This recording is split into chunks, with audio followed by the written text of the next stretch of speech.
I arrived at Depot Nigerian Army, Zaria, before the sun even thought about rising. The air was cold, but fear kept me warm. We stood there in long, nervous lines, clutching our nylon bags, wearing worn-out slippers, and clinging to a confidence we'd borrowed just for the occasion. The moment that first whistle blew, everything we thought we knew about strength, comfort, and freedom vanished into thin air. From that first morning, life became a brutal test of endurance.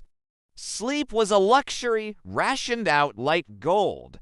We DB jolted awake before dawn by the sound of shouting instructors, their voices sharp enough to cut right through your dreams. The phrase "I'm tired" simply didn't exist in our new vocabulary.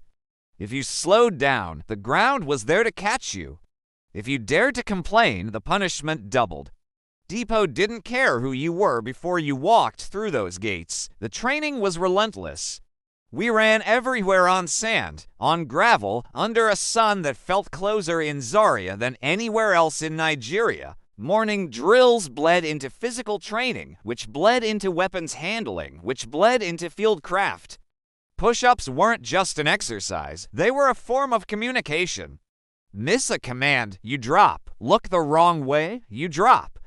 Breathe incorrectly, you drop. Food was another battlefield.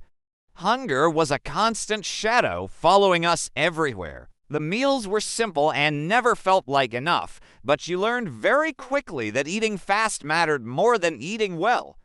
Those who ate slowly went hungry. Those who wasted a single grain paid for it with extra drills. Hunger taught us discipline better than any lecture ever could. But the hardest part wasn't even the physical pain, it was the mind games. The instructors were masters at breaking you down, day after day, reminding you that your civilian mindset wouldn't survive here. They'd tell us that most would quit, that only the truly strong would remain. And some recruits did leave, some collapsed during training and were carried away. Every time that happened, a cold wave of fear would wash over the rest of us. We'd all wonder silently, am I going to be next? But then, something strange started to happen over time. The pain became normal. The constant shouting just became background noise. Our bodies adapted, and our minds hardened. A powerful brotherhood started to form in those quiet, stolen moments, sharing a sip of water, whispering encouragement during a long night watch, or helping a tired comrade lift his heavy gear. We quickly realized that survival at Depot wasn't an individual sport. It was a team effort. I remember one night exercise that broke me completely. We had been marching for hours, carrying our full combat load.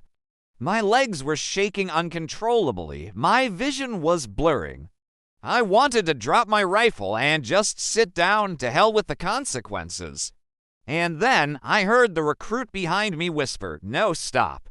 Just one more step. That simple sentence, that small act of support, carried me farther than any physical strength I had ever could. By the final weeks, we were no longer the same people who had arrived.